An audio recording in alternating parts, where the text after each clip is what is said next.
สิบ่เป็นหยังถ้ายังสิยืนอยู่ตรงนี้ทั้งหัวใจหูดีว่าอายนั้นมีเขามันก็บ่ได้ยืนขวางทางผู้ใดได้ใจเฮาแค่แอบหักเจ้าจากเขาคือกันจ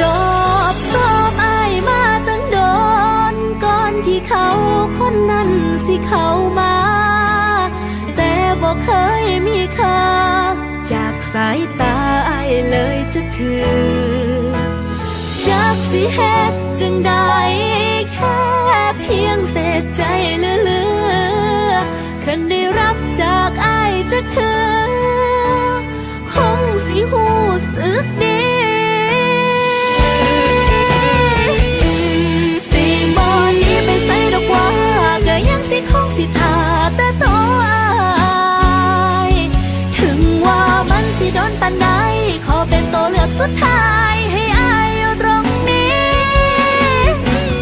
ตอนที่บ่เหลือผู้ใด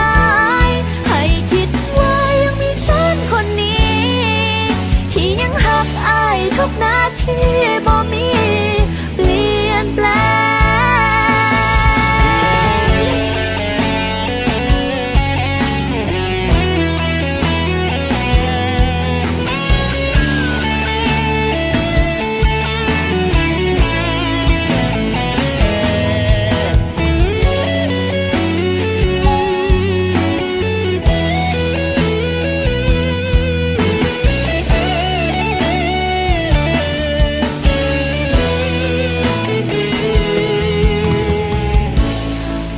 บ่เป็นหยังถ้ายังสิยืนอยู่ตรงนี้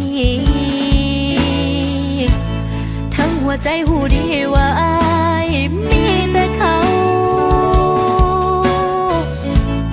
ทำได้เพียงแอบยิ้มให้อายไปเบาๆคนแอบพักคือเฮาก็เฮ็ดได้สักที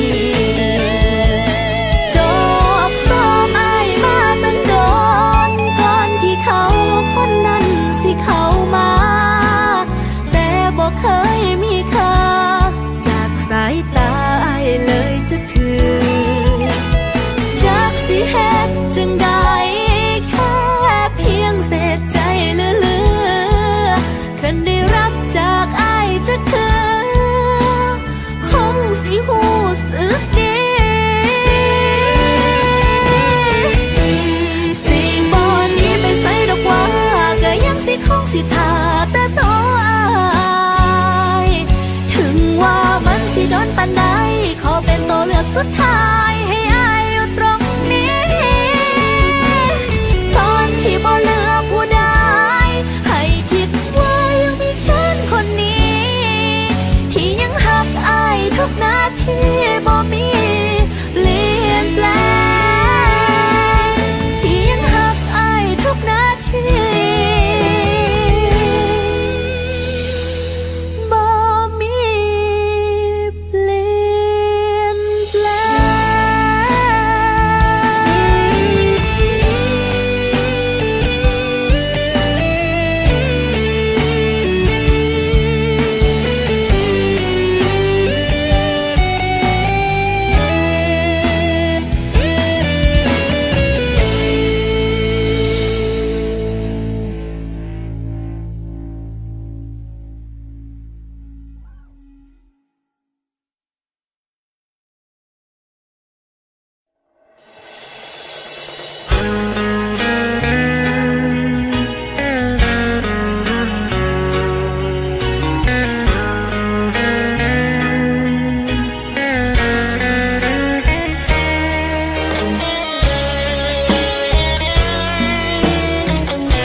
ฟังแน่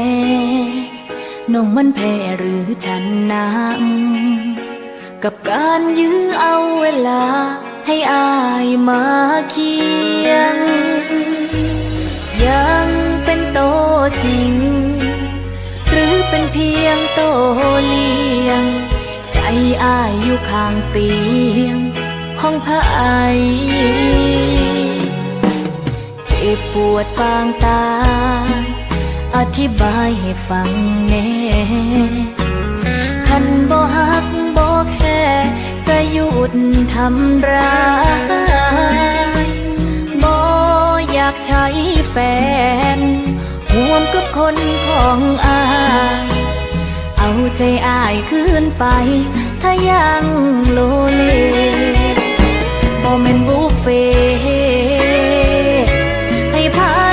เลือกตักถ้าอ้ายนั้นบ่ฮักก็ถอยบ่แม่นขอทานบ่ต้องการเสียใจถ้าโลดให้ตายคันสิให้เป็นโลกถ้าคิดว่ามันแท้ยังสิลบสิลอยกาให้สองเอาเสียใจอ้ายคืนเว้าให้ฟังแน่น้องของแท้หรือของเที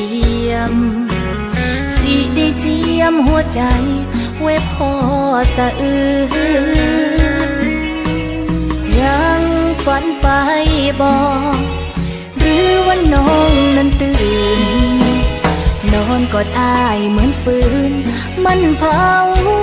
ใจ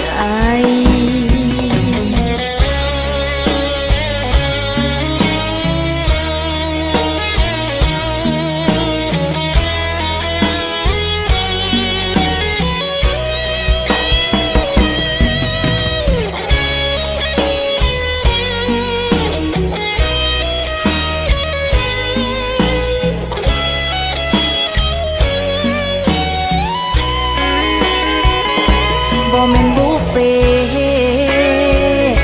ให้ไผเลือกตักถ้าอ้ายนั้นบ่ฮักก็ถอ